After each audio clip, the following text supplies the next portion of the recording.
नमस्कार, AB star news देख रहे हैं आप। मैं हूं आपके साथ विपुल पांडे। पीएम नरेंद्र मोदी ने कोविड वैक्सीन के पहली डोज में हिमाचल के अव्वल रहने वाले प्रदेशवासियों को शुभकामनाएं दी। पीएम मोदी ने हिमाचल के स्वास्थ्य कर्मियों से कहा कि दूसरी डोज में भी इसी जुनून को बनाए रखना है। इसमें भी हिमाचल को नंबर 1 रखना है। लाहौल स्पीति के वैक्सीनेशन लाभार्थी नवांग उपासक से पीएम नरेंद्र मोदी ने यह भी जाना चाहा कि अटल टनल के बन जाने के बाद लाहौल स्पीति के जनजीवन में किस तरह का बदलाव आया। नवांग ने कहा कि होम स्टे बन रहे हैं, क्षेत्र में पर्यटन को पंख लग रहे हैं। आपको बता दें कि पीएम मोदी ने आज हिमाचल प्रदेश के कोविड टीकाकरण लाभार्थियों और स्वास्थ्य कार्यकर्ताओं से वर्चुअल माध्यम से बातचीत की।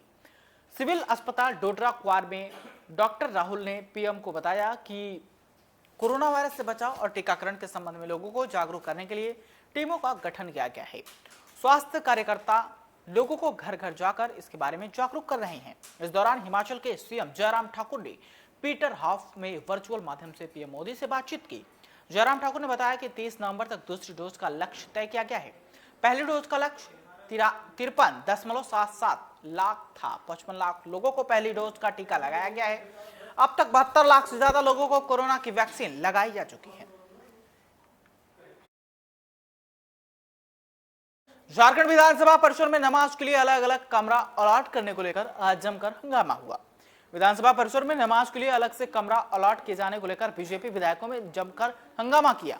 नमाज के लिए कमरे को अलॉटमेंट रद्द करने की मांग की। इतना ही नहीं, बीजेपी विधायकों ने विधानसभा में ही भजन कीर्तन कर अपना विरोध जताया। आपको बता दें कि आज सुबह से विधानसभा में भक्ति का माहौल बन गया था। बीजेपी विधायक ढोल मंजीरा लेकर विधानसभा पहुंचे थे। वहीं आपको बता दें कि विधायक कभी हरे रामा हरे कृष्णा गा रहे थे तो कभी हर हर महादेव और जय श्री राम के नारे लगा रहे थे। देवघर से बीजेपी विधायक नारायण दास तो पुजारी की भेष में ही पहुंच गए थे। बीजेपी विधायकों ने साफ किया कि उनका ये विरोध तब तक जारी रहेगा जब तक नमाज के लिए रूम अलॉटमेंट के आदेश को रद्द नहीं किया जाता या फिर अलग अलग धर्मों के लिए कमरे नहीं दिए जाते। वही विधानसभा के बाहर ही नहीं बल्कि अंदर भी जमकर हंगामा हुआ। विधानसभा की कार्यवाही शुरू होते ही बीजेपी विधायक जय श्री राम के नारे लगाते हुए वेल में चले गए, जिसके बाद स्पीकर रविंद्रनाथ महतो ने विधायकों से वापस जाने की अपील की, लेकिन हंगामा जारी रहा। आखिरकार विधानसभा को स्थगित कर दिया गया।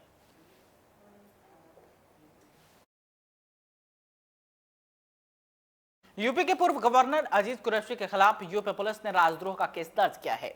यूपी के सीएम योगी आदित्यनाथ के खिलाफ कथित तौर पर अपमानजनक टिप्पणी के मामले में यह एफआईआर दर्ज की गई है।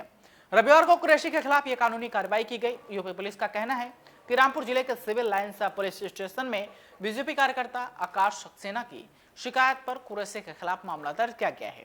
एफआईआर की कॉपी के मुताबिक पूर्व गवर्नर पर राजद्रोह, धर्म जातियों के बीच वैमनस्य को बढ़ाने के आरोप में धारा 153A और राष्ट्रीय एकता और अखंडता के खिलाफ बयान को लेकर 153B के तहत केस दर्ज किया गया है। जनता के बीच भ्रम और दहशत फैलाने के आरोप में भी मामला दायर किया गया है।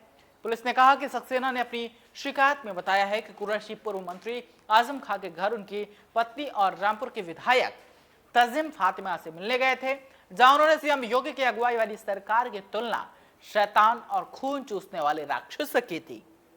पुलिस का कहना है कि सक्सेना ने अपनी शिकायत में कहा है कि कुरैशी का विवादित बयान दो समुदाय के बीच तनाव पैदा कर सकता है और सांप्रदायिक दंगा भी भड़क सकता है।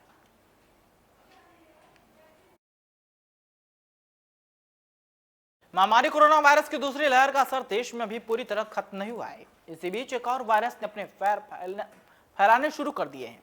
केरल में हाल ही में निपाह वायरस का मामला सामने आया था। अब तमिलनाडु में भी एक केस सामने आ गया है। कोयम्बटूर के डीएम ने बताया कि निपाह वायरस का एक और केस उनके यहां पर मिला है, जिसे देखते हुए सभी तरह की सावधानियां बरती जा रही हैं। अब तेज बुखार के साथ जो सरकारी अस्पताल आ रहा है उसकी सही तरीके से जांच की जा रही है। आपको बता दें कि इस निपाह वायरस ने तब तक हर किसी को हैरान कर दिया जब रविवार को केरल में एक 12 साल के बच्चे की इसकी वजह से मौत हो गई। केरल के कोझिकोडे में 12 साल के बच्चे का प्राइवेट अस्पताल में इलाज चल रहा था, लेकिन उसने दम तोड़ दिया। नेपाल ने प्रधानमंत्री नरेंद्र मोदी के खिलाफ प्रदर्शन करने वालों को सख्त चेतावनी दी है। नेपाल सरकार ने अपने नागरिकों से कहा है कि मित्र देशों के सम्मान को नुकसान पहुंचाने वाला कोई भी निंदनीय और अपमानजनक काम ना करे। दरअसल नेपाल में कुछ लोगों ने भारत के खिलाफ प्रदर्शन करते हुए प्रधानमंत्री नरेंद्र मोदी का पुतला जलाया था, जिसके बाद स्थानीय सरकार ने चेतावनी जारी की। नेपाल के गृह मंत्रालय की ओर से जारी एक बयान में कहा गया कि गत कुछ दिनों में मित्र देश के प्रधानमंत्री की छवि को धूमिल करने के लिए हो रहे नारेबाजी, प्रदर्शन और पुतले जलाने की घटना सामने आई, जो पूरी तरह से गलत है। हालांकि गृह मंत्रालय ने अपने बयान में नेता की पहचान उजागर नहीं की, लेकिन उसका यह बयान सत्तारूढ़ गठबंधन, विपक्षी दलों से जुड़े कुछ छात्र और युवा संगठनों की ओर से हुए प्रदर्शन के बाद आया।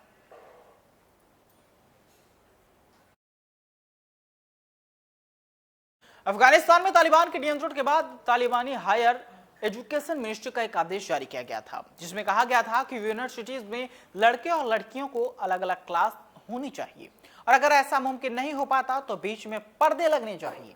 तालिबान के इस फरमान के बाद अफगानिस्तान के एक कॉलेज की तस्वीरें भी वायरल हो रही है। अफगानिस्तान की एक न्यूज एजेंसी के सोशल मीडिया हैंडल पर अफगानिस्तान के एक कॉलेज से जुड़ी तस्वीरें वायरल हो रही हैं, जिसमें देखा जा सकता है कि लड़के और लड़कियों की क्लास चल रही है। हालांकि सबसे चौंकाने वाली चीज वो पर्दा है जो इन छात्रों के बीच देखा जा सकता है। तस्वीर में छात्राओं को अबाया, रोब और नकाब में देखा जा सकता है।